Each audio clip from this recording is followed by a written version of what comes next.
से स्टार्ट कर लें। Yes. हाँ जी, हाँ जी, Hello, yeah. हाँ जी। International forum for promoting homeopathy द्वारा आयोजित इस दैनिक वेबिनार श्रृंखला में मैं डॉक्टर नेहा कक्कड़ यहाँ पर उपस्थित सभी डॉक्टर्स का स्वागत करती हूँ। और आज का सेशन स्टार्ट करने से पहले हम 1 मिनट की साइलेंट करेंगे।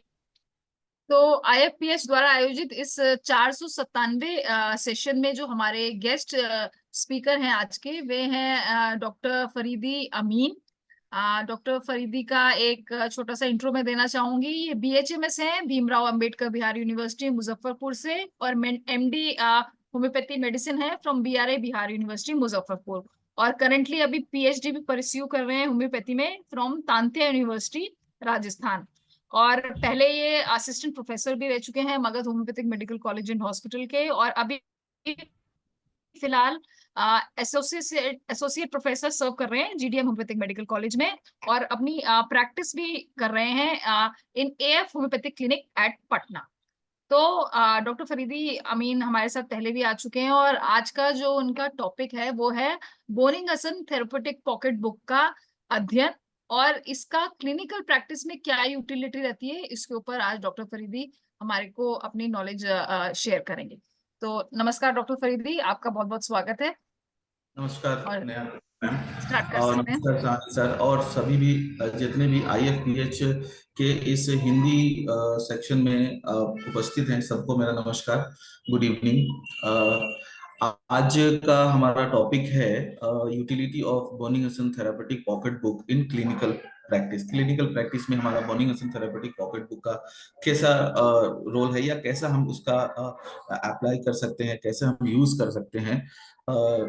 देखा जाए तो थेरेपेटिक पॉकेट बुक जो है वो एक माइलस्टोन की तरह है कि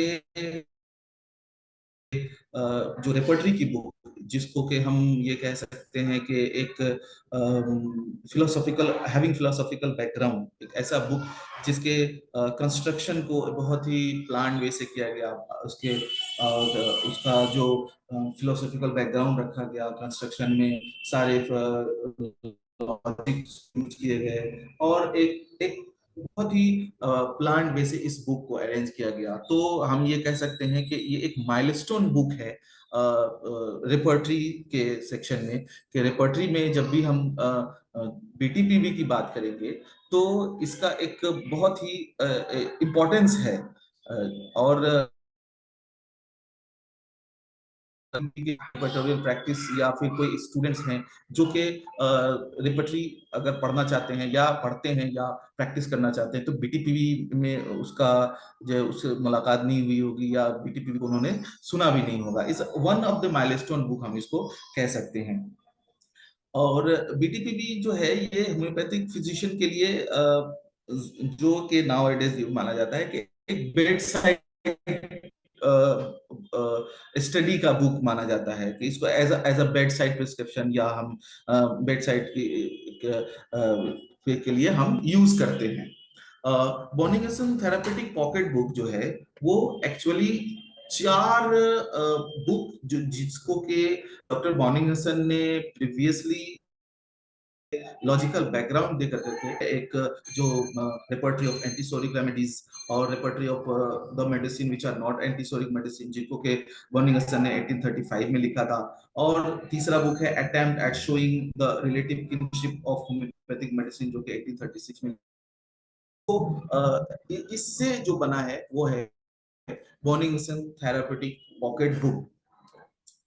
थेरेपेटिक पॉकेट बुक को जानने से पहले हम ये जान लें कि बोनिंगसन ने किसी भी पेशेंट को जानने के लिए, किसी भी पेशेंट को समझने के लिए कुछ एक कंप्लीट सिम्टम का कॉन्सेप्ट दिया था, कि जब तक हम किसी भी सिम्टम, पेशेंट के सिम्टम्स को हम कंप्लीट ना कर लें, तब तक हम किसी भी पेशेंट को मेडिसिन को दे नहीं सकते हैं। और उस कंप्लीटिंग सिम्टम के लिए उन्होंने कुछ कंपोनेंट्स रखे, और वो कंपोनेंट्स जो कि बहुत इंपॉर्टेंट होते हैं किसी भी सिम्टम को कंप्लीट करने के लिए, उसमें है पहला लोकेशन। तो कोई भी कंप्लेंट, किसी का भी कंप्लेंट, कोई भी पेशेंट जब हमारे पास आता है तो एक कंप्लेंट लेकर के आता है, और उसकी अपनी एक साइट होती है। एक जगह होता है जहां पर करके पेशेंट ये बतलाता है कि डॉक्टर साहब हमें यहाँ पर पेन है, या हमें यहाँ दर्द तकलीफ है, या हमें इस जगह पे परेशानी हो रही है। तो वो जो लोकेशन, वो साइट ऑफ द डिजीज जो है, वो सबसे इंपॉर्टेंट पोर्शन होता है, एक एस्पेक्ट होता है जिसको हमें जानना होता है, जिसमें कि टिश्यूज भी हैं, या ऑर्गन हो सकते हैं, या कोई पार्ट ऑफ द बॉडी है, या फिर उसमें किसी किसी सफरिंग, किसी भी पार्टिकुलर सिम्टम्स का वो जो एक्सटेंशन हो रहा है, कि कोई भी पेन किस जगह से कहाँ जा रहा है, किस जगह पे लोकेट है, या फिर वो कहीं से कहीं जा रहा है। जैसे कि हम देखते हैं कि कोई पेशेंट आता है, कहता है डॉक्टर साहब हमें दर्द है, सर में दर्द है, तो वो फिर हम उससे क्वेश्चन करते हैं टू कंप्लीट द सिम्टम, कि दर्द आपका कहाँ से कहाँ तक जाता है। तो सब सब सामने दर्द है, यहाँ टेम्पोरल रीजन तक जाता है, या पीछे तक जाता है, या आंखों में जाता है। तो ये जो है दैट्स एक्सटेंशन। तो इस कंप्लीट सिम्टम को कंप्लीट करने के लिए हमें इन सब चीजों को की जानकारी रखनी बहुत जरूरी है, और हमें इसके लिए पेशेंट से इंक्वायरी करनी पड़ेगी कि हाँ, आपका जो साइट ऑफ द डिजीज है, जो लोकेशन ऑफ द डिजीज है, वो कहाँ है, कोई ऑर्गन है, कोई टिश्यू है, या आजकल डायग्नोसिस का जमाना है, तो पेशेंट आते हैं और बहुत दफा हमें स्पेसिफिकली डिजीज का नाम बोल देते हैं कि डॉक्टर साहब हमारा ना लिवर बढ़ा हुआ है। तो ये साइड ऑफ द डिजीज है। तब हम उससे पूछते हैं कि वो तो आपने अल्ट्रासाउंड में देखा ना लिवर बढ़ा हुआ है, आपका कंप्लेंट क्या है। देन ही स्टार्टेड नरेटिंग कि हमें इस जगह पे दर्द है, राइट हाफ एपोंडियम में दर्द है, या इस जगह पे दर्द है। देन आई स्टार्टेड आस्किंग कि आप ये बताइए कि वो दर्द यहीं रहता है या यहाँ से कहीं जाता है। तो हम इस तरह से उस पेशेंट का लोकेशन को जान पाते हैं, उस पेशेंट की सफरिंग को जान पाते हैं, और उस सफरिंग का लोकेशन जान पाते हैं। तो ये एक इम्पॉर्टेंट एस्पेक्ट है जिससे कि हम किसी भी सिम्टम्स को कंप्लीट करते हैं। दूसरा एस्पेक्ट जो है वो है सेंसेशन, कि कोई भी पेशेंट किसी भी सफरिंग या कंप्लेंट को कैसा फील करता है, या उसके कैरेक्टर कैसे हैं। कैरेक्टर कैसे, जैसे कि हमारे बिहार रीजन में हम लोग पेशेंट जो अपने सफरिंग को नरेट करता है, डिफरेंट टाइप के सफरिंग और कंप्लेंट के बारे में बतलाता है कि हमें इस टाइप का दर्द होता है। तो जो जिस रीजन का आदमी होता है, जिस रीजन का पेशेंट होता है, उस रीजन का अगर लैंग्वेज बोल रहा है, तो हमें उस चीजों को समझना पड़ेगा कि ये क्या कहना चाह रहा है। तो ये जो सेंसेशन है, सेंसेशन जो है वो एक कैरेक्टर ऑफ द डिजीज या डिजीज प्रोसेस को बतलाता है। तो इसके बारे में भी हमें अच्छे से उस पेशेंट से इंक्वायरी कर करके, क्वेश्चन कर करके उसको कंफर्म कर लेना पड़ेगा कि ये किस टाइप का पेन है। ये pen itself narrates the disease, itself narrate the complaints। जैसे कि हम देखते हैं कि टेंडरनेस है, अगर तो उस किस जगह पे टेंडरनेस है और वो किस डिजीज को दर्शाता है। अगर पेट में दर्द है और वो पूरे पेट में टेंडरनेस है, तो हमारा दिमाग थोड़ी देर के लिए पेरिटोनाइटिस की तरफ जाता है। तो इस तरीके से किसी पर्टिकुलर साइट में अगर टेंडरनेस है, तो उस रीजन में जितने भी ऑर्गन्स है, उस ऑर्गन से रिलेटेड जो डिजीज, फिर हम पर्टिकुलर डिजीज और उसके प्रोबेबल एक बहुत इंपॉर्टेंट कंपोनेंट है टू कंप्लीट द सिम्टम, जिसको कि मॉर्निंग सर ने बहुत जोर दिया कि आपको कंप्लीट करने के लिए, सिम्टम्स को कंप्लीट करने के लिए इन चीजों को आप पेशेंट से पूछना जरूरी है। नेक्स्ट हमारा और बहुत ही इंपॉर्टेंट उनका पॉइंट ऑफ व्यू है, जिसको कि बीटीपीडी में भी एक चैप्टर ही बना के रखा हुआ है, पा कर करके क्या किस चीज से कोई हम पेशेंट से पूछते हैं, बहुत दफा हम पूछते हैं, कहता है ये आपका ये दर्द कैसे आराम देता है, आपका ये दर्द कैसे बढ़ जाता है। तो ये हमें दर्शाता है कि हम किस तरफ जा रहे हैं और ये किस मेडिसिन को इंडिकेट करता है। बहुत दफा हमें पेशेंट बतलाता है कि मतलब बहुत हार्ड दबा के रखते हैं तो आराम मिलता है, और दैट हमें ले जाता है ब्राइलिनिया की तरफ। इस तरह से हम लोग बहुत सारे मेडिसिन है जिसमें एग्रेवेशन और एम्पलेशन बताया है। उसमें टाइम मॉडलिटीज भी आता है कि किस टाइम में कौन सी मोडालिटीज होती है, फिर उससे भी हम पता करते हैं कि ये कौन सी मेडिसिन की तरफ जा रहा है। और इस का एस्पेक्ट है, इस चीज से हम किसी भी डिजीज की सफरिंग को, हम कंप्लेंट को हम कंप्लीट कर सकते हैं। किसी भी पेशेंट की सफरिंग के जो कंप्लेंट लेकर के आता है हमारा पेशेंट, और एक सिम्टम बता देता है, क्योंकि पेशेंट जब आता है, then to complete the symptom I have to and we have to ask these four components accordingly। तो हम उस तक पहुंच सकते हैं और डिजीज को, सिम्टम्स को हम कंप्लीट कर सकते हैं। और जो लास्ट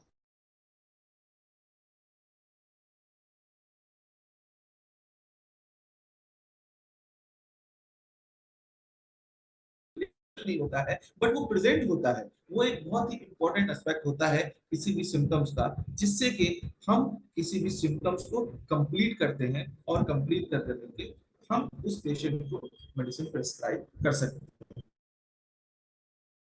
हैं। ये से आप सिम्टम्स को कंप्लीट कीजिए, तब जाकर करके आप किसी भी पेशेंट की राइट मेडिसिन के सिलेक्शन तक पहुंच सकते हैं। नेक्स्ट जो है वो हम देखेंगे कि बॉर्निंगसन थेरेपेटिक पॉकेट बुक का जो फंडामेंटल कॉन्सेप्ट क्या है।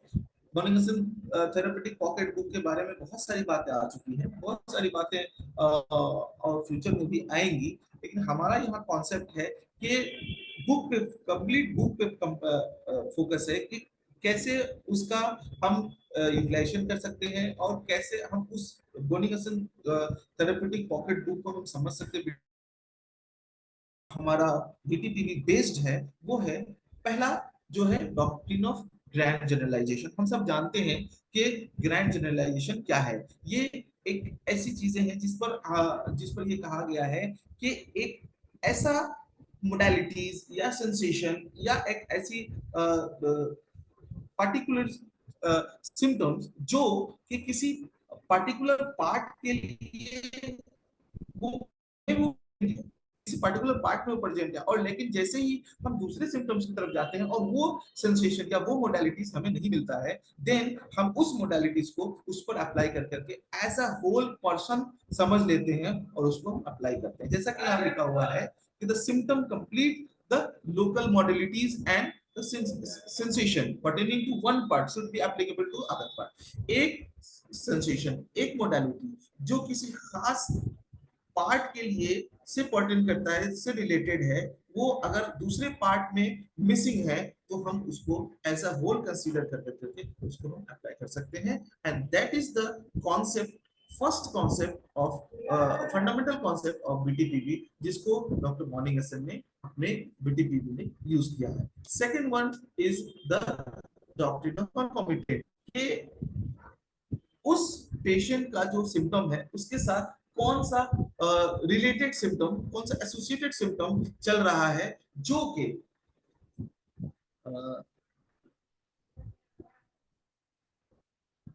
हाँ ठीक है, सॉरी लोग आ गए थे। तो हमको एक each and every group of symptom को आइडेंटिफाई कर करके और उसके मेन कंप्लेंट के साथ उसके जो एसोसिएटेड कंप्लेंट है उसको हमको आइडेंटिफाई करना पड़ेगा। और वो प्रेजेंट होता है, वो कभी कभी ओवरलुक हो जाता है। ओवरलुक या तो पेशेंट बता नहीं पाता है ड्यूरिंग केस टेकिंग, या हम पूछ नहीं पाते हैं, या हम देखते तो हैं लेकिन हम उसको बहुत अच्छे से ऑब्जर्व नहीं कर पाते हैं और वो कंकॉमिटेंट सिम्टम हमसे मिस हो जाता है। और इस पर मॉर्निंगसन का जोर था कि हमको उन सब सिम्टम्स को जानना पड़ेगा। ही emphasizes that all cases such a group of symptom does exist। वहां पर एग्जिस्ट होता है, रहता है वो सिम्टम, लेकिन हम उसको मिस कर देते हैं, या तो हमारी गलती होती है ड्यू टू इनएडिक्वेट ऑब्जर्वेशन, या फिर हम उससे रिलेट नहीं कर पाते हैं कि अच्छा इस सिम्टम का इससे क्या रिलेशन है, और इसलिए हम उसको ओवरलुक कर देते हैं, उसको नजरअंदाज कर देते हैं। बट इट हैज इंपॉर्टेंट, वो Boenninghausen has given important to the doctrine of concomitance. तीसरा है वो है जो gradation of the remedy, जो evaluation of the remedy। Morningson was first man who given gradation of the medicine, जिन्होंने ये concept दिया कि जो मेडिसिन है उनके अपने ग्रेड होते हैं, वो फर्स्ट रैंक का है या सेकंड रैंक का है या थर्ड रैंक का है। तो इस तरह से उन्होंने सबसे पहले मॉर्निंगसन है जिन्होंने वो मेडिसिन को ग्रेड किया कि इसके अकॉर्डिंग हम किसी भी मेडिसिन को समझ सकते हैं या हम सिलेक्ट कर सकते हैं। और इन्होंने इन बातों को नजर में रखते हुए, ध्यान में रखते हुए अपने बीटीपीवी में इन्होंने पूरी मेडिसिन की जो कैटेगरी है, टोटल मेडिसिन को 5 टाइप्स में कैटेगराइज किया है। जो पहला कैटेगरी है वो है कैपिटल, जिसको कि 5 मार्क्स दिया गया है। इसमें प्रूव्ड है, रिकॉर्डेड है, फिर रिप्रूव हुआ, कंफर्म हुआ, क्लिनिकली वेरीफाइड सिम्टम्स थे, वो सारे चीजों को पॉइंट आउट कर करके तब जा करके उसको 5 ग्रेड दिया गया और उसको फर्स्ट पोजीशन पर रखा गया कि इट शुड बी फर्स्ट, ये पहला होना चाहिए, और उसको कैपिटल मार्क में दिया गया, जो हम देखते हैं कि कैपिटल मार्क है। सेकंड जो है, सेकंड ग्रेड की जो मेडिसिन है उसमें बॉर्निंगसन ने बोल्ड में रखा उस मेडिसिन को, और बोल्ड में रख करके उसको 4 मार्क दिया, और उसको प्रूव हुआ, फिर रिप्रूव हुआ, कंफर्म हुआ एंड वेरीफाई भी, ऑब्वियसली वेरीफाई भी हुआ मेडिसिन है इस पर्टिकुलर सिम्टम्स के लिए वेरीफाइड है, या during proving this symptoms were found into this particular medicine, तो उसको बोल्ड रखा गया और उसको सेकंड ग्रेड दिया गया। इसी तरीके से इटैलिक को 3rd ग्रेड दिया गया, और फिर रोमन को 4th ग्रेड दिया गया, एंड रोमन इन पैरेंथेसिस जो कि ब्रैकेट में हमें मिलता है उसको 1st ग्रेड दिया गया। ये वो मेडिसिन थे जो प्रूव तो हुए थे, ड्यूरिंग प्रूविंग वो सिम्टम्स मिले तो थे, लेकिन वो बहुत ज्यादा वेरीफाइड नहीं हुआ, बहुत ज्यादा उसको रिकन्फर्मेशन उसका नहीं हुआ, बट ड्यूरिंग प्रूविंग वो मेडिसिन, उस सिम्टम्स उस मेडिसिन में प्रेजेंट था। और ये कंप्लीटली ये जो 5 ग्रेडेड मेडिसिन है, इससे ये झलकता है कि it was the complete clinical and experimental based calculation of the gradation of the medicine। कितना कैलकुलेशन किया होगा, कितना क्लिनिकली वेरीफाई किया होगा डॉक्टर बॉर्निंगसन ने, जब जाकर करके उन्होंने इन मेडिसिन को, इंपॉर्टेंट एस्पेक्ट है जो कि वैल्यूएशन ऑफ द रेमेडी है, जो ग्रेडेशन ऑफ द रेमेडी है, ये एक कॉन्सेप्ट है जिसको।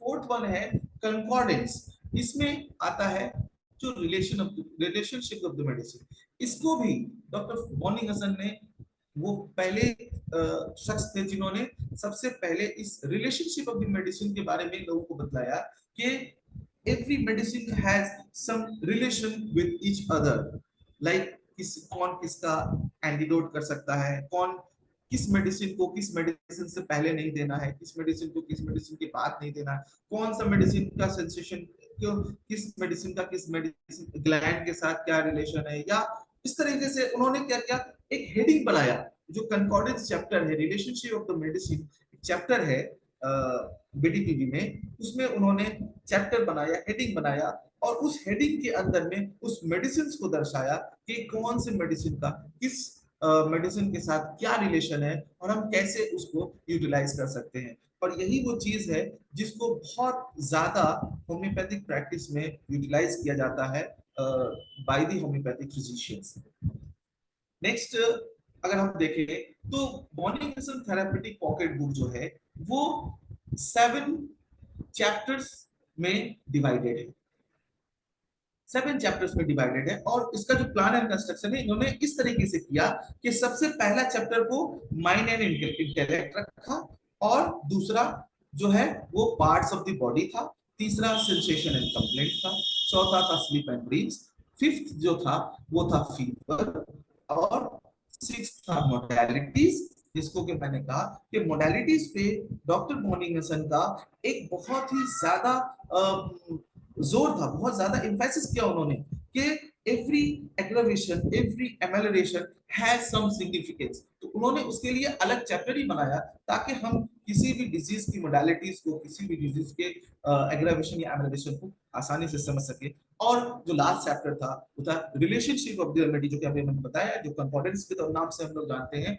उसमें सारे मेडिसिन के एक दूसरे के साथ क्या रिलेशन थे, कैसे थे, वो दर्शाया गया है। तो ये 7 चैप्टर्स हैं बीटीपीवी के, जिसको के बॉर्निंगसन ने कैटेगराइज किया था। नेक्स्ट हम देखते हैं ये जो सबसे पहला जो चैप्टर है माइंड एंड इंटेलेक्ट, इसकी जब बात हम करेंगे तो हम जानते हैं कि बॉर्निंगसन ने मेंटल सिम्टम पे बहुत ज्यादा जोर नहीं दिया।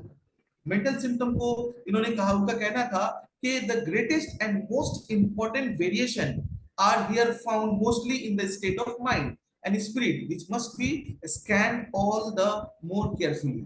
हमें बहुत ही केयरफुली और बहुत ही माइंडफुली हमें माइंड को स्कैन करना चाहिए, हमें जानना चाहिए, या हम मेंटल सिम्टम को लेना चाहिए। If they are not only sharply distinct but also of rare occurrence therefore correspond to only few remedy. तो अगर जरा सा भी मिस्टेक होगा तो हम एक भटक सकते हैं और चीजें एक गलत हो सकती हैं। इसलिए उन्होंने माइंड चैप्टर को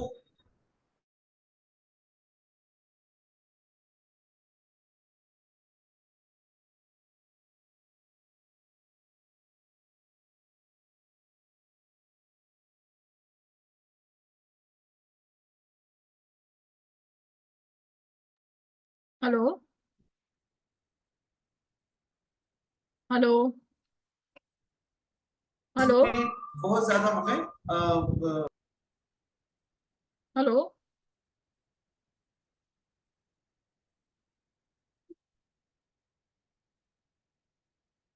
हेलो टोटल जो है हमारा, अभी आवाज नहीं आ रही थी क्या? अनम्यूट करें मैम आप। नेटवर्क प्रॉब्लम है, बीच बीच में स्टक हो रहा है बार बार। हाँ जी। हाँ हाँ, नेटवर्क प्रॉब्लम हो जाता है हाँ थोड़ा, जी। क्लिनिक साइड बैठे हुए तो थोड़ा सा डिस्टर्ब हो जाता है। हाँ ओके, नहीं, वो मेरी साइड से भी है शायद, इसलिए मुझे सुनाई नहीं दिया। कोई बात नहीं, हाँ जी कंटिन्यू करें प्लीज। तो एक बार तो फिर से हमें शेयर करना पड़ेगा लगता है हाँ जी हाँ स्क्रीन। जी हाँ जी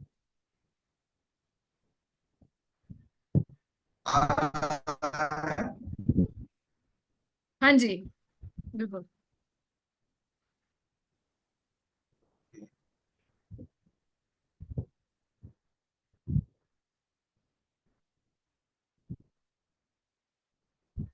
हाँ, सॉरी फॉर डिस्टरबेंस। हम लोग देखेंगे फिर से कि हमारा जो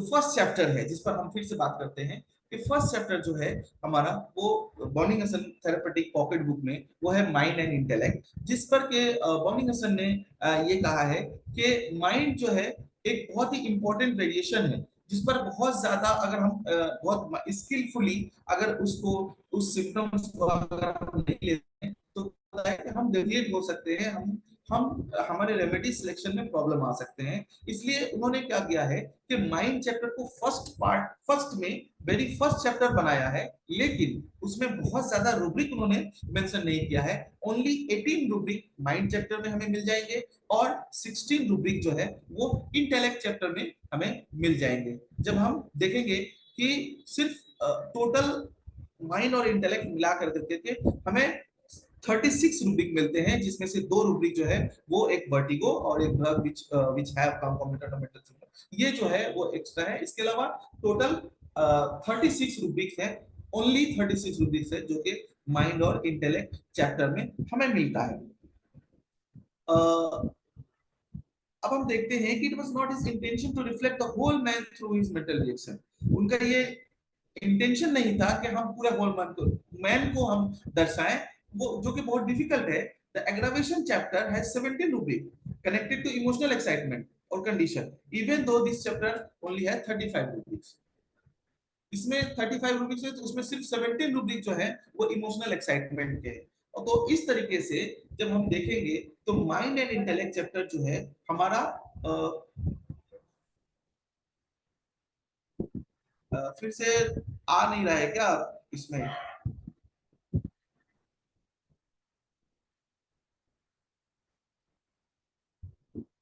प्रेजेंटेशन शो कर रहा है स्क्रीन में सर? नेहा मैम जी स्लाइड शो कर रहा है ना स्क्रीन में? हाँ जी बिल्कुल, स्लाइड शो कर रहा है। ओके ओके, ठीक है, थैंक यू। नेक्स्ट हम आते हैं तो जो दूसरा चैप्टर है बीटीपीबी का वो है parts of the body, parts of an organ, जिसमें कि हम देखते हैं कि डॉक्टर बॉर्निंगसन ने इसको एक जनरल एनाटॉमिकल स्कीमा में जो कि हनीमन का स्कीमा था उन्होंने उस पूरे चैप्टर्स को अरेंज किया है एनाटॉमिकली। और अगर हम देखें तो इसमें हमें नजर आएगा कि टोटल जो है वो 847 रूब्रिक्स हैं एंड 39 चैप्टर्स हैं इसमें, जो कि डॉक्टर बॉनिंगसन ने इस particular part of the repertory को, जो सेकंड पार्ट है, उसको उन्होंने कंस्ट्रक्ट किया है, जिसका पहला जो है वो है हेड से शुरू होता है, इंटरनल हेड, और उसका जो लास्ट है वो है लोअर एक्सट्रीमिटीज। इस बीच में टोटल जो हम देखेंगे वो है 39 चैप्टर्स है, जिसको अगर हम देखें तो पहला इंटरनल हेड है, एक्सटर्नल हेड है, आई विजन, ये एनाटॉमिकली अरेंज किया गया है फ्रॉम टॉप टू बॉटम। और each and every chapter having some definite characteristics। जैसे कि हम आई चैप्टर्स को देखेंगे तो उसमें वेरियस लोकेशन को दर्शाया गया है। आई चैप्टर को जब हम देखेंगे तो eye chapter deals with various location in the eye, which is followed by chapter on vision, उसके बाद विजन चैप्टर को फॉलो करता है। तो इस तरीके से हम देखेंगे कि जैसे ही फेस चैप्टर है, जैसे तो फेस चैप्टर के सिम्टम्स जो है उसमें फेस ऑब्जर्व हो रहे हैं, उसके बाद जो है वो लोकेशन और सेंसेशन उसमें दिया गया है। तो जैसा कि हमने कहा कि location, sensation, modalities and concomitant, ये जो 4 एस्पेक्ट्स हैं जिस पर बॉनिंग का बहुत ज्यादा जोर था, तो उन्होंने during the arrangement of the repertory इन सब चीजों को बहुत ख्याल रखा। और जो चैप्टर्स हैं, जो रूब्रिक्स का जो अरेंजमेंट है, each and every chapters में each and every part of the repertory and उसके फिर chapters, उसमें जो लोकेशन और सेंसेशन का खास ख्याल रखा गया है। जैसे कि हम आ जाते हैं एब्डोमेन चैप्टर में, तो rubric devoted to location in the abdomen and followed by the chapters flatulence and stool. इस तरीके से वो अरेंज किया गया है। जैसे कि चैप्टर यूरिनरी ऑर्गन को हम देख ले, उसमें यूरिन के बारे में डील्स किया गया है। अगेन उसमें जो सिम्टम्स यूरिनेशन से रिलेटेड कंप्लेंट्स अराइज हो रहे हैं, फिर उसको डील किया गया है। तो इस तरीके से वो जो चैप्टर्स हैं वो अरेंज किए गए हैं और उसको सजाया गया है। इसे सेक्सुअल ऑर्गन के चैप्टर है, followed by chapter on menstruation and then by the leucorrhoea. उसी तरह से रेस्पिरेशन को देखें तो पहले उस रेस्पिरेशन को कंसीडर किया है, उसके बाद जैसे जैसे कफ एंड एक्सपेक्टोरेशन को किया गया है, एंड उसके बाद एयर पैसेज, उसके बाद स्पेसिफिक लोकेशन, उस कंडीशन को बताया गया है। फिर इस तरह से वॉइस रूब्रिक्स को डाला गया है। तो इस तरह से जो है उस रूब्रिक जो चैप्टर्स हैं उस तरह से अरेंज किया गया है। उसी तरह से हम अगर देखेंगे जो सारे चैप्टर्स जो हैं उसमें जो एग्रावेशन है, अमेलेशन, उसको भी दर्शाया गया है कि पेशेंट जो भी लोग इस रेपर्टरी को हैंडल करें तो उससे रिलेटेड उसको एग्रावेशन मिले और उससे रिलेटेड जो सेंसेशन एंड कंप्लेंट्स है उसको मिले और इस रेपर्टरी को हैंडल करना आसान हो जाए। नेक्स्ट हम जब देखेंगे तो हमारा जो थर्ड पार्ट है उसको सेंसेशन एंड कंप्लेंट्स पार्ट है, जिसको कि तीसरा चैप्टर बनाया गया है इस बीटीपीबी में। तो हम देखते हैं कि उसमें जो सेंसेशन एंड कंप्लेंट्स का जो अरेंजमेंट है उसमें टोटल जो 4 चैप्टर बनाया गया, उसको सब कैटेगराइज किया गया, उस पार्ट को सब कैटेगराइज करके 4 पार्ट में रखा गया। एक तो जनरल पार्ट हो गया, दूसरा ग्लैंड, तीसरा बोन्स एंड चौथा स्किन। तो और उन सब में रूब्रिक्स का जो अरेंजमेंट है वो अल्फाबेटिकल अरेंजमेंट है। इसमें जो है वो है जो सब्जेक्टिव सिम्टम्स है, जो सब्जेक्टिव सिम्टम्स है वो उन सारे सिम्टम्स को सेंसेशन के तौर पर अरेंज कर दिया गया है, और जो ऑब्जेक्टिव सिम्टम्स हैं वो और जो कंप्लेंट्स है उसको कंप्लेंट्स और लोकेशन के तौर पर अरेंज किया है इस चैप्टर में, इस पार्ट में। इसमें जो मेनली जो है वो जनरल सिम्टम्स को दर्शाया गया है, जैसे कि जो है कि सेंसेशन चैप्टर में जितने भी सब्जेक्टिव सिम्टम जो पेशेंट कहता है कि डॉक्टर साहब ये हमारे कंप्लेंट है, हमें ये चीज का डिजायर है, इस टाइप का, तो ये सारा जो चैप्टर है उसमें उसको अरेंज किया गया है। थर्ड चैप्टर हमारा आता है, फोर्थ चैप्टर जो आता है हमारा स्लीप एंड ड्रीम आता है। उसमें टोटल 94 रूब्रिक्स है। इस पार्ट को भी, इस पार्ट ऑफ द रिपोर्टरी को भी तीन फर्दर सब कैटेगराइज किए गए हैं और सब फर्दर सब कैटेगराइज कर करके इसको जो है अरेंज किया गया है रूब्रिक्स को, जिसमें टोटल 94 रूब्रिक्स है। पहला जो चैप्टर है इसमें स्लीप है and position of the sleep है। दूसरा जो है वो है तीसरा जो है वो ड्रीम्स है। तो तीन चैप्टर्स बनाए गए हैं इसमें और इसमें 94 रूब्रिक्स है। इसमें अरेंजमेंट ऑफ द जो रूब्रिक है वो है sleep and position of the sleep जो है उसको अल्फाबेटिकली अरेंज नहीं किया गया है, लेकिन जो ड्रीम्स चैप्टर है उसको अल्फाबेटिकली अरेंज किया गया है। ये एक इंपॉर्टेंट एस्पेक्ट है जिसको हम समझ सकते हैं या याद रख सकते हैं कि थेरापेटिक पॉकेट बुक में जो हमारा स्लीप या पोजीशन ऑफ द स्लीप है उसके जो रूब्रिक्स हैं वो अल्फाबेटिकली अरेंज नहीं है। उसमें कुछ इंपॉर्टेंट रूब्रिक जैसे हमने डालने की कोशिश की है जिससे कि हमें को समझने में आसानी होगी, वो है यॉर्निंग है, स्लीप कोमेटोज है, स्लीप समनम्बुलिस्टिक है, अनरिफ्रेशिंग स्लीप है, किसी ड्रीम प्लेजेंट ऑफ गॉड है। ये सारे कुछ रूब्रिक्स हैं जिसको जो इंपॉर्टेंट रूब्रिक है जिसको हमने डालने की कोशिश की है ताकि आसानी से समझ में आ सके। जो फिफ्थ पोर्शन है वो है हमारा फीवर पार्ट, जो कि बहुत ही इंपॉर्टेंट पार्ट है। इसमें डॉक्टर बॉनिंग-हसन ने टोटल 116 रूब्रिक्स को अरेंज किया है और इसमें भी रूब्रिक्स जो है वो अल्फाबेटिकली अरेंज नहीं है, अल्फाबेटिकली अरेंज नहीं है। और इसको भी डॉक्टर बॉनिंग-हसन ने सब कैटेगराइज कर करके 7 चैप्टर में कैटेगराइज किया है, जिसमें पहला है सर्कुलेशन ऑफ ब्लड, दूसरा है कोल्ड स्टेज, तीसरा है कोल्डनेस, चौथा है हीट, पांचवा है पर्सपिरेशन, सिक्स्थ है जो है हमारा कंपाउंड फीवर एंड जो सेवेंथ है वो है कंकॉमिटेंट कंप्लेंट्स। और इस तरीके से डॉक्टर बॉनिंग-हसन ने सब कैटेगराइज किया है इस पूरे चैप्टर को। अगर हम सर्कुलेशन ऑफ ब्लड को देखें तो इस चैप्टर में जो फीवर की जो सर्कुलेशन ऑफ ब्लड पार्ट है इसमें क्या बताया गया है कि जो एनीमिया है, कंजेशन है और भी जो objective and subjective symptoms of blood vessels हैं जैसे पल्स है, इन सब सारे सिम्टम्स को, इन सब रूब्रिक्स को अरेंज किया गया है under the heading circulation of blood. जो दूसरा सब चैप्टर है वो है जैसे कोल्ड स्टेज या चिली स्टेज। इस सेकेंड स्टेज में बहुत सारे मॉडिफिकेशंस में हैं और चिलीनेस को डिस्क्राइब किया गया है। जो थर्ड पोर्शन है वो कोल्डनेस, इसमें कोल्डनेस और उसके अपीयरेंस या शिवरिंग, इन सब चीजों को दर्शाया गया है। हीट पार्ट जो है इस फीवर चैप्टर में, जो हीट पार्ट है, हीट में देखा गया है कि इसमें जो भी हीट, जनरल हीट या उसके कैरेक्टर या उसके अपीयरेंस या उसके साथ जो अकम्पनिंग सिम्टम्स हैं, इन सारी चीजों को इस हेडिंग के अंदर में बताया गया है और इस चैप्टर में रूब्रिक्स को अरेंज किया गया है। जो फिफ्थ पोर्शन है वो है पर्सपिरेशन। और एलेंस के जो एडिशन है इसमें जो ओल्डर एडिशन है उसमें कुछ मॉडिफिकेशंस हुए हैं और उस सारे रूब्रिक्स को उसमें रखा गया है। कंपाउंड फीवर इस पोर्शन में जो है रूब्रिक सर्टेन वेरिएशन जैसे कि onset of chill, heat, sweats और उसके अल्टरनेशन, ये सारी चीजों को बताया गया है।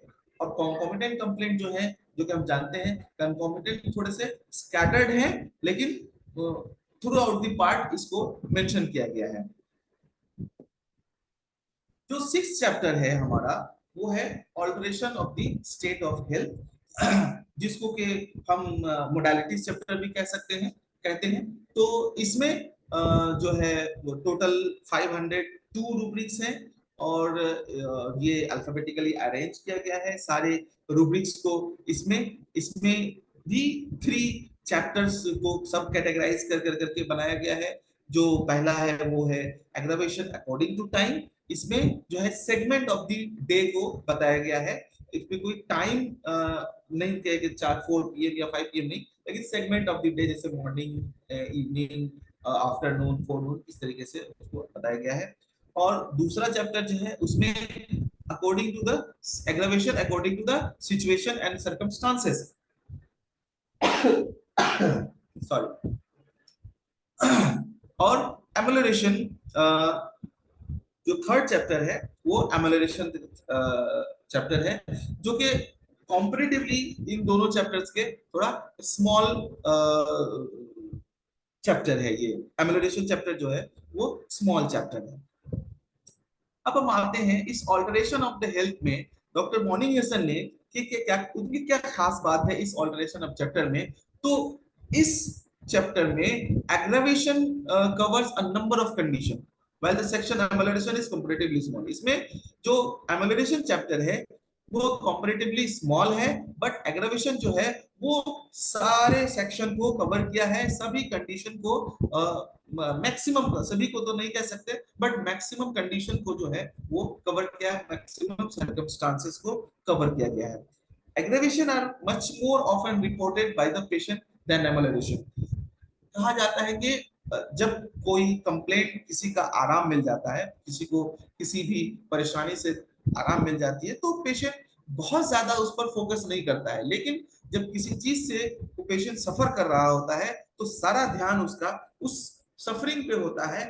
इसीलिए कहा गया है कि एग्रावेशन जो है उस पर ज्यादा फोकस होता है, इसलिए रिपोर्टिंग भी एग्रावेशन की ज्यादा होती है इन कंपैरिजन टू एमेलोरेशन। हम क्या खाते हैं, क्या किए हैं कि हमें आराम मिल गया, इस पर बहुत ज्यादा फोकस नहीं होती है, लेकिन कैसे हमारा दर्द बढ़ गया इस पर फोकस मैक्सिमम लोगों का ज्यादा होता है। They were much more apt to be reported. कहा जाता है कि बहुत ज्यादा लोग अप्रोप्रिएटली रिपोर्ट कर सकते हैं कि हाँ डॉक्टर साहब हमें ये परेशानी है, ये सफरिंग है, हमें ये तकलीफ हो रही है, और उस अकॉर्डिंग नरेट भी करते हैं, और बहुत स्ट्रांगली और नोटिसेबल होता है ये, और नजरअंदाज जल्दी हम कर नहीं सकते हैं। इसीलिए हम एमेलोरेशन को बहुत अच्छे से रिपोर्ट नहीं कर पाते हैं, बट हम जो है एग्रावेशन को अच्छे से रिपोर्ट कर सकते हैं। तो इसीलिए एमेलोरेशन चैप्टर जो है वो कंपैरेटिवली स्मॉल है in comparison to aggravation. Aggravation जो है, aggravation that were produced by the remedy were reaction of the remedy and therefore reported as such. जैसे कि अगर कोई रेमेडी से कोई एग्रावेशन प्रोड्यूस होता है, वो रेमेडी का रिएक्शन है, तो हम डॉक्टर्स के पास पेशेंट कंप्लेंट लेके आता है कि डॉक्टर साहब ये दवाई खाए तो ये ऐसे बढ़ गया, आपकी इस दवा से हमारा परेशानी बढ़ता ही चला गया, घटने का नाम ही नहीं ले रहा है। तो दैट इज द रिपोर्टिंग कि जो रेमेडी से प्रोड्यूस होता है वो जो रिएक्शन ऑफ द रेमेडी है तो उसको रिपोर्टिंग उसी हिसाब से करते हैं। Allen detected the amelioration which are suggested by Morningson in this early addition put them under aggravation of contrary state। Allen ने जब ट्रांसलेट किया, जैसा कि हम जानते हैं कि Morningson थेरेप्यूटिक पॉकेट बुक का बहुत सारा ट्रांसलेशन हुआ है, फ्रेंच में हुआ है, जर्मन में, इंग्लिश में हुआ है, बट जो एलन ने किया, जो most acceptable version of the BTPB है वो है एलन का ट्रांसलेटेड वर्जन। तो उन्होंने क्या किया है, उन्होंने कहा है कि एग्रावेशन ऑफ द कॉन्ट्रैरी, जो मॉर्निंगसन का जो अर्ली एडिशन था उसमें जो एमेलोरेशन डिटेक्ट हुआ था, Allen detected the amelioration which are suggested by Boenninghausen ने जिस चीज को एमेलोरेशन डिटेक्ट किया था उन्होंने क्या उसको रखा, aggravation of the contrary state। Thus, the rubric amelioration by heat has been presented as aggravation by cold। तो एलन ने क्या किया कि हमें हीट से आराम मिल रहा है, उसको कॉन्ट्रेरी बना कर करके चेंज कर करके एग्रावेशन बाय कोल्ड कर दिया और उसको एग्रावेशन चैप्टर में डाल दिया। तो इस तरह से ये जो है चेंजिंग ऑफ द रूब्रिक कर करके एग्रावेशन चैप्टर को थोड़ा सा बड़ा हो गया और एमेलोरेशन चैप्टर छोटे हो गए। बट चूंकि मॉर्निंगसन ने मॉडलिटीज को बहुत इंपॉर्टेंट दिया था, इसलिए इस चैप्टर को हमें बहुत अच्छे से और ध्यान से समझना पड़ेगा कि किन किन चीजों से और कैसे कैसे हम मॉडलिटीज को एक्सट्रैक्ट कर सकते हैं किसी भी पेशेंट का, ताकि हमें सिम्टम को कंप्लीट करने में आसानी हो और फिर हम उसको पेशेंट को ट्रीट करें या फिर मेडिसिन का सिलेक्शन करें। In some cases it was necessary to enlarge the rubric and make it more in general।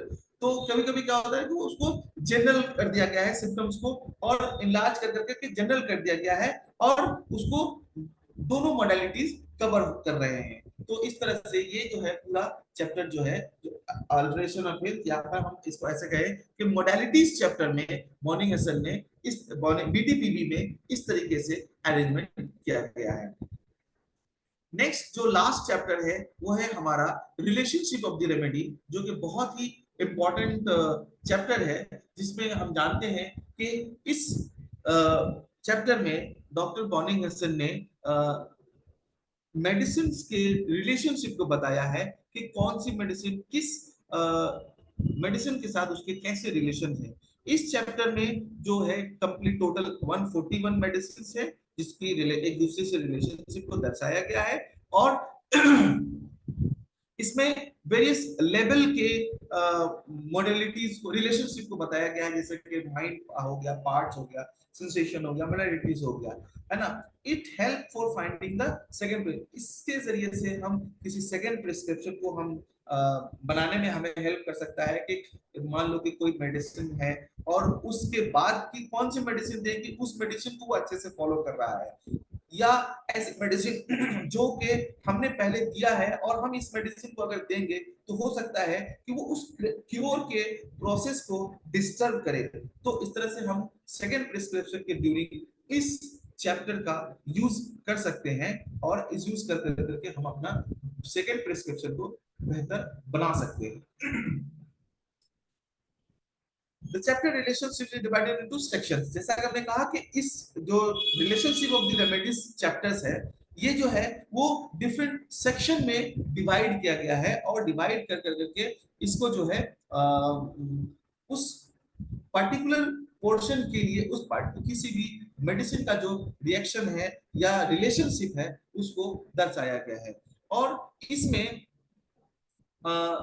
each section being devoted to a remedy in alphabetical order, and each of these remedy section is divided into rubrics, और हर remedy को rubrics में convert कर दिया गया as all the general section in the book, but is in this chapter we find the rubric are not particularized symptom but are generalized symptom, जिसमें जो भी rubrics दिए गए हैं वो particular symptom नहीं है, वो एक general symptoms के तौर पर उसको categorize किया गया है।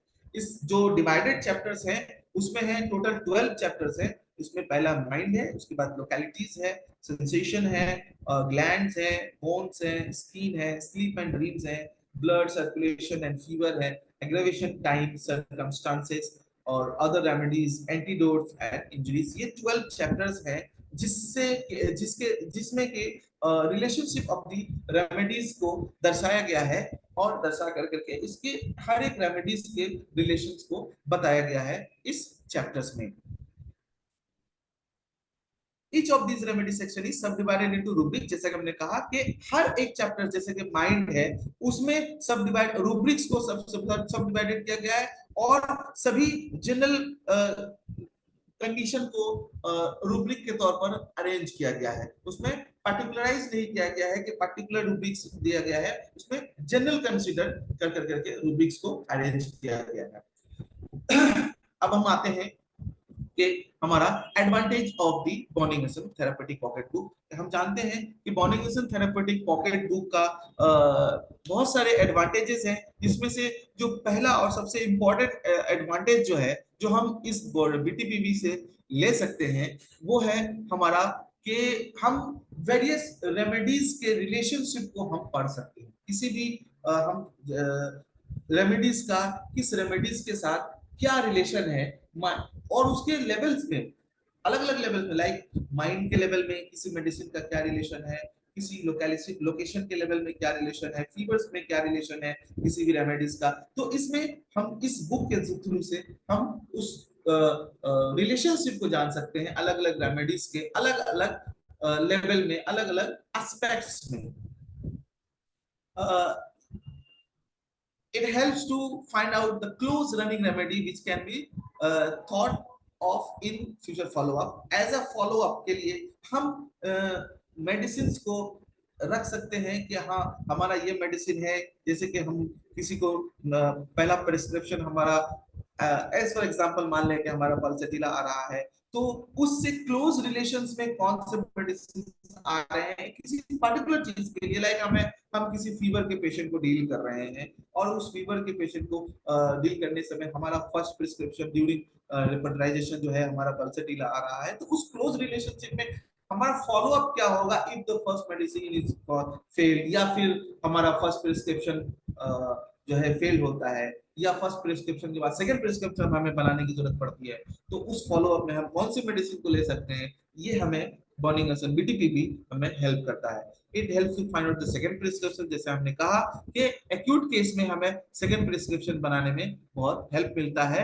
After the action of the first remedy. पहला रेमेडी जैसा हमने कहा कि फर्स्ट रेमेडी का एक्शन हो गया और सेकंड प्रिस्क्रिप्शन हमें बनाना है कंप्लीट क्योर के लिए, और जो डिजीज का जो कोर्स है फर्स्ट प्रिस्क्रिप्शन के बाद जाकर करके रुक जाता है, तो फिर हम सेकंड प्रिस्क्रिप्शन बना करके उस इसके हेल्प से कि जो क्लोज रिलेशन रखते हैं उसको हम लोग पा सकते हैं। Treatment in a chronic cases with partial simillimum, here some benefit has been secured to from the remedy selected as the simillimum, but a complete cure.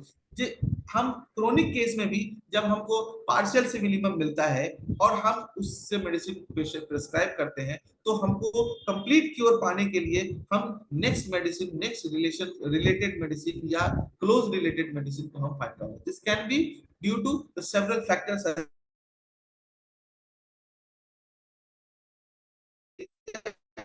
our incomplete knowledge of the mathematics, जैसा कि हम जानते हैं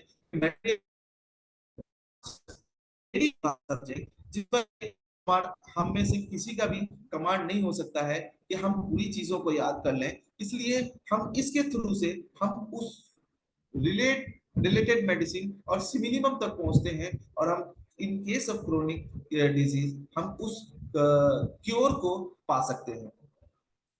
imperfect case taking भी एक cause हो सकता है जिससे कि हम जो है क्रोनिक केस में हम क्योर तक नहीं पहुंच सकते हैं, तो हम उस सेकंड प्रिस्क्रिप्शन बनाने जाते हैं, तो हम उसको उसका हेल्प ले सकते हैं। So in order to make a complete cure we find a related remedy with the help of this section. इस सेक्शन से हम रिलेटेड रेमेडीज को फाइंड आउट कर सकते हैं और फाइंड आउट कर करके फिर उससे हम क्योर जो हमारा अल्टीमेट और प्राइम लक्ष्य होता है उसको हम पा सकते हैं।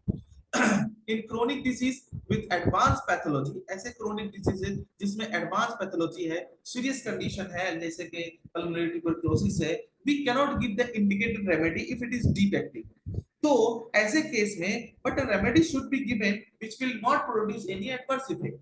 तो ऐसे केस में जो एडवर्स इफेक्ट नहीं प्रोड्यूस करता है वैसे रेमेडीज को दे कर करके हम अननेसेसरी एग्रावेशन जो है उससे बच सकते हैं और हम जेंटली क्योर करने के राह में अग्रसर हो सकते हैं। Here, the complementary remedy can be given, which may be lead to the patient to a condition where he can tolerate the defective remedy. ये एक एस्पेक्ट है कि हम उस कॉम्प्लीमेंट्री रेमेडी को दे कर करके हम पेशेंट को वहां तक ले जाए जहां से कि पेशेंट जो है डी एक्टिंग रेमेडी को टॉलरेट करने के लायक हो जाए। तो ये एक फायदा है जो कि हम इस बीटीपीबी के थ्रू से हम ले सकते हैं। और जो लास्ट है comparative study of material Medica बहुत आसान हो जाता है इस सेक्शन से, बीटीपीबी के थ्रू से जो रिलेशनशिप ऑफ द रेमेडी है उसमें हम कंपैरेटिव स्टडी आसानी से कर सकते हैं और बहुत आसान हो जाता है, हम कंपैरेटिव मटेरियल मेडिका पढ़ सकते हैं।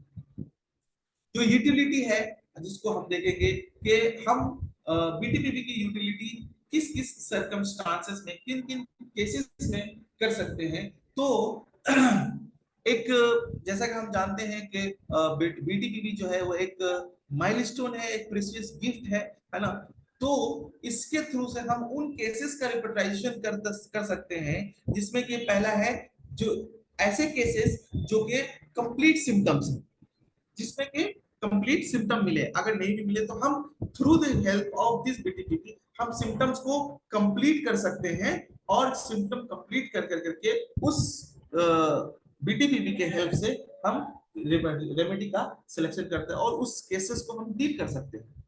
ऐसे केसेस, दूसरे में ऐसे केसेस जहां पर के मोडालिटीज बहुत प्रोमिनेंट है, सेंसेशन मोडालिटीज बहुत प्रोमिनेंट है, और पेशेंट जो है सिर्फ एग्रावेशन और एमेलिरेशन और मोडालिटी सेंसेशन की बातें कर रहा है, और बहुत ही प्रोमिनेंट मोडालिटीज हैं, तो इन प्रोमिनेंट मोडालिटीज के हेल्प से हम किसी भी ऐसे केसेस को हम डील कर सकते हैं और ऐसे केसेस का हम क्योर कर सकते हैं। जो थर्ड पार्ट है जो है ऐसे केसेस जिनमें कंकॉमिटेंट सिम्टम बहुत प्रोमिनेंट होते हैं, तो वैसे केसेस में हम बीटीपीबी के हेल्प से हम उस केसेस को डील कर सकते हैं और उस केसेस का क्योर कर सकते हैं।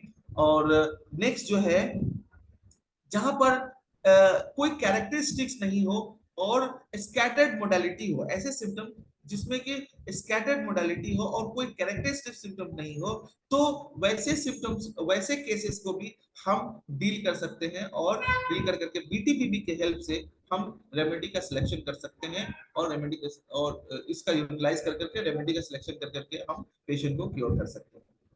फिर हम आते हैं कि ऐसे केसेस जहां पर जनरल सिम्टम्स की लैकिंग है, जनरल सिम्टम्स की कमी है, तो हम वैसे केसेस को भी थ्रू द हेल्प ऑफ बीटीपीबी हम डील कर सकते हैं, और उस केस को हम क्योर कर सकते हैं, और इस तरह से हम पेशेंट को ठीक कर सकते हैं। और लास्ट में it is also useful to relate the remedy, जैसा कि हमारा हमने कहा कि बीटीपीबी का जो सबसे ज्यादा यूज किया जाता है वो है कॉन्कॉर्डेंस चैप्टर का, जो कि relationship of the remedies chapter है, जो लास्ट चैप्टर है, उस चैप्टर का सबसे ज्यादा यूज होता है in clinical practice through the homeopath, by the homeopath, to know the relationship of the remedies, किस रेमेडीज का क्या रिलेशन है, कौन सा रेमेडी किसका एंटीडोट है, कौन सा रेमेडी किसका एनिमिकल है, कौन सा रेमेडी किसके साथ फिट नहीं बैठता है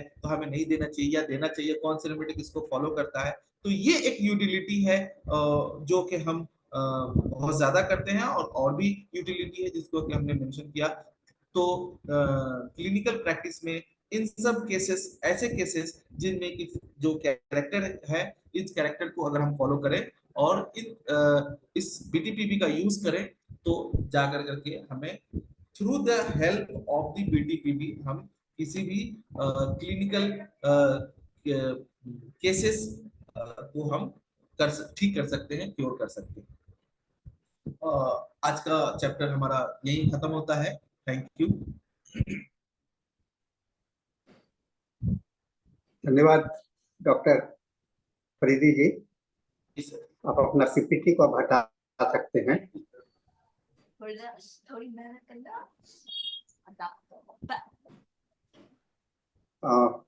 वैसे अभी मैंने आपका बड़ा ध्यान से सुन रहा था, और जो बॉनिंगसन के विषय में जो खास बात है वो मैं थोड़ा सा चर्चा करूंगा, क्योंकि आपके इस प्रेजेंटेशन से उस ओर हम लोगों का ध्यान जाता है।